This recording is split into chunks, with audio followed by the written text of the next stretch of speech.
Hello everyone. Present era is the era of quality. So focus on quality is the hallmark for any lean production system.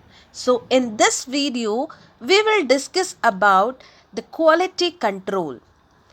In this video I will cover different topics like economics of quality, what is statistical quality control, what is process control, and what are the control charts for the variables and the attributes. So let's start with the quality control. It consists of two terms, quality plus control. Quality means the sum of attribute that will describe the product. It can be length, width, color, weight, gravity, anything. So, the quality of any product is determined by how well it meets the expectations and requirement of the customer. This means the product must be free from errors, inconsistencies, and lacking in some particular aspect. So, we can say what is quality? Quality is the hallmark of the production system and it is the sum of attribute that will describe the product. Second word is control. Control means to monitor, to reduce the defects. Now, the quality control is a process through which a business seeks to ensure that the product quality is maintained or improved and manufacturing orders or errors can be reduced or eliminated. So, what if you will create a better quality product, then your cost will be reduced, productivity will be increased, profit will be better, and your customer will become loyal.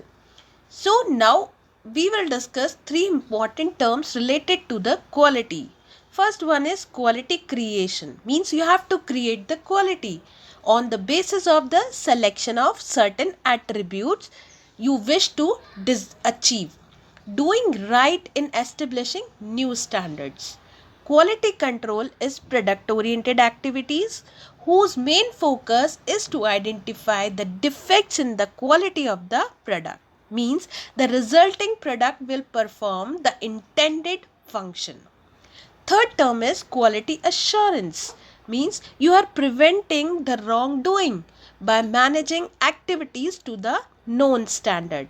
It is a process oriented activity whose main focus is in the prevention of the defects in the product. So, these are the three important terms which are related to the quality. Now, the quality can be controlled at three different steps. First, input. What is your input? That is your raw material. Here you can apply the acceptance test. Conversion means your input is converted into output. So, we can say production process. Here you can use control chart method. And output means the final good or service where you can apply the acceptance test. So you have to check the quality of the input. You have to monitor the quality of the partial completed goods as well as you have to check the quality of the output also. Now, what is statistical quality control? Means you have to focus on the quality and it is the term used to describe the set of statistical tools used by the quality professionals. So SQC is used to analyze the quality problems and to solve them. So in other words, we can say statistical quality control refers to the use of statistical methods in the monitoring and maintaining of the quality of the product and services. Two important techniques of statistical quality control are acceptance sampling, means you are applying the statistical technique to accept or reject the product that is already produced. Second one is process control, means you are controlling the process now. So these are the two important techniques of SQC. Now, There are certain generalization about the statistical quality control, that the distribution of the sample should be normal, the mean of the sampling distribution should be equal to the mean of the population, standard error of sampling distribution is smaller than the population standard deviation by 1 by square root of n. N stands for the sample size. Now we will discuss upon the different terminologies that are used in statistical quality control. Variable. Variable means the quality characteristics that can be measured on the continuous scale, like height. We can measure the height, weight as 28.5, 3.2 centimeter, etc. Second, attribute. Quality characteristics which can be classified into one or two category, like gender, it can be male, female. Good or bad means that quality characteristic that you have to put either in one category or in the second category or in the third category. Now, what are the different causes of variation? It is categorized into two parts: chance cause of variation and assignable cause of variation. Chance cause of variation leads to the minor variation, which is due to certain unavoidable reasons. Assignable causes are the external reasons, and the variation due to assignable causes are large. You have to detect that cause and you have to rectify it if you want to improve your productivity. So you cannot avoid assignable causes of variation. Type 1 error and type 2 error, that I already discussed in my previous video. I am briefing it again.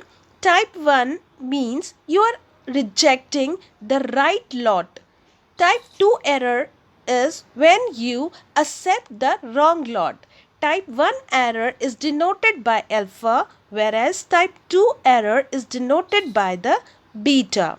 I will put the link in the description box where you can check the details about the type 1 error and the type 2 error. Now, acceptance quality level means maximum percent defective per 100 units, or we can say it is a fraction defective that user consider acceptable. LTPD means lot tolerance percent defective. It is a fraction defective that defines a bad lot. Next, producer risk means largest allowable probability of rejecting good lot. When you are rejecting the good lot, then it is called producer risk. Next, consumer risk means largest allowable probability of accepting the bad lot, means the probability of accepting the bad lot is consumer risk. And the last term is average outgoing quality, means AOQ. It is the quality that leaves the inspection operations. So in this way, these are the important terms that you will use in this chapter. Now, what are the benefits of statistical quality control? It helps in determining the errors and leads to the rectification of the error. We can say it prevents defects like rework, rejection, as well as scrap can be avoided. It leads to more uniform quality of production. It improves the relationship with the customer as you are providing the quality product. It reduces the inspection cost. It helps in avoiding the risk of accepting the bad lot. It provides a basis for attainable specifications. It points out the bottleneck and trouble spots. It also provides the means of determining the capability of the manufacturing process. It promotes the understanding and appreciation of the quality control. Now, we will discuss upon the control charts. Control charts are the graph in which the result of inspection of the sample of the product are plotted time to time. It is used to control process. It was first developed by Shewhart in 1924. This control chart consists of three important lines. First is CL. CL indicate the central line. The central line or the control line. This is the expected value that you are going to calculate.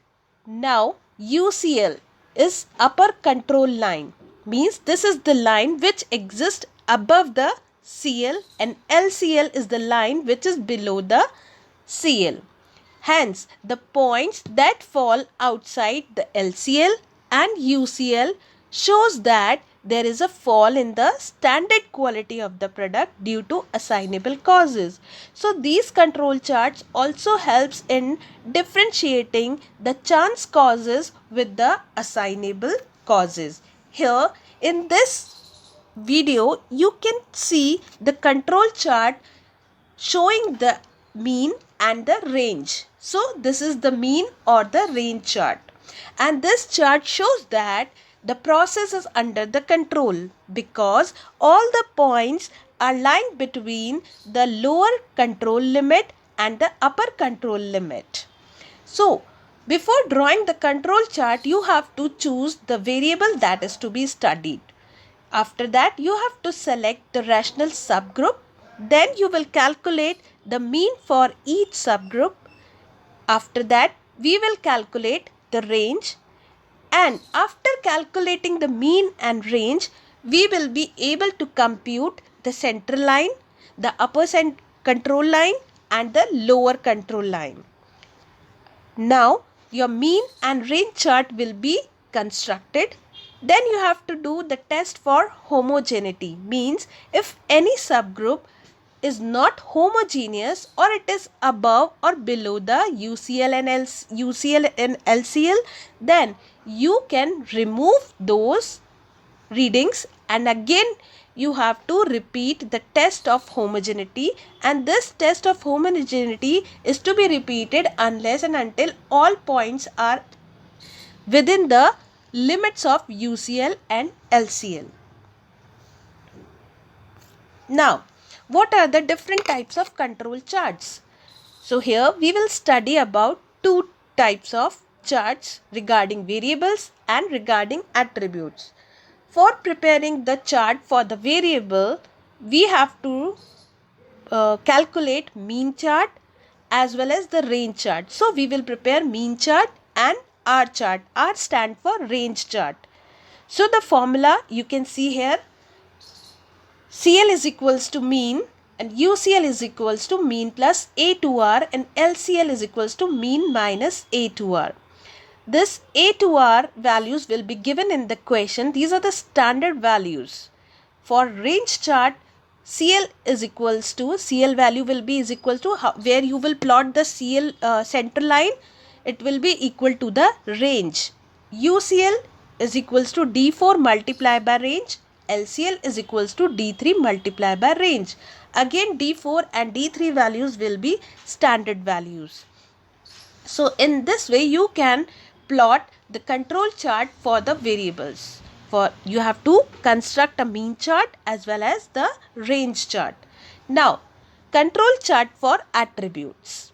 There are three types of chart. If you want to know the number of defective units, then you have to plot NP chart. If you want to determine the fraction defectives, then you will plot P chart. And when you want to determine the total number of defects, then you will draw the C chart. Here you can see the formulas for the NP chart, P chart and C chart. N stand for the sample size, P stand for the fraction defective, and you all know that Q is equals to 1 minus P. It is always 1 minus P. What is P? P is fraction defective. But what is the formula? How you will calculate the fraction defective? Number of defectives divided by total number of item inspected. Similarly, C stands for, C is the number that you will get after dividing the total number of defects in all the sample by the number of items inspected. Now, the next method is acceptance sampling. It is done on the sample post-production to check for the quality parameters. covering both attribute as well as variable. It is a process of evaluating a portion of material from the whole lot for accepting or rejecting the material on the basis of quality standards. So, on the basis of the defects found in the given lot is accepted or rejected, and then further analysis is done to identify the source of the error and rectify the defect. Now, the acceptance sampling is done on the basis of inspection without examining the entire lot, which includes the physical verification of the color, size, shape, and thus giving the economy. 100% inspection is not done. Why? Because it is uneconomical. Testing destroys the product. It is a time consuming method, and carelessness and mishandling can damage the product also. So, the 100% inspection should be avoided. Now, there are again the risk involved in this acceptance sampling, that is the producer risk, which is alpha, and consumer risk, which is denoted by beta, as I already discussed in my previous slide. Now, attribute sampling means attribute acceptance sampling and variable acceptance sampling is done. Attribute acceptance sampling is based on the number of defects found in the sample. Variable acceptance sampling is based on the mean and the range chart. So, it is important to see how well the sampling plan truly picks out the good lot and discards the bad lot. So, the major objectives of inspection are to detect and prevent the defects, whether it is in the product or in the process, to identify the defected parts or the product and prevent them from usage, to highlight the defects to the appropriate authorities for the corrective actions. Now, what is OC curve? Operating characteristic curve is a chart that displays the probability of acceptance versus the percentage of defective item. If the curve is steeper, it indicates a better sampling plan. Steeper means if your curve is like this, then it will indicate that you have a better sampling plan. Okay, so it we can say it helps in discriminating the good and the bad lot. It is the chart which displays the probability of acceptance versus percentage of defective items. Now, what is quality circle? It is a small group of employees of the same work area doing similar work that meets voluntarily and regularly to identify, analyze and resolve work-related problem. It utilizes the problem-solving techniques to achieve control or improvement in the work area. Pioneer move taken by the Bell in Hyderabad in 1980 regarding quality circle. So, the quality circle build the mutual trust and create greater understanding between the management and the worker. So, the quality circle will help in improving the methods, analyzing the problem and resolving the problem, and it is done with the help of small group of employees that are working in the same work area. So these are the important aspects of the quality control. I hope you all are able to understand now what is quality control and what is statistical quality control. Thank you so much for today. If you have any query, you can comment me. Thank you so much.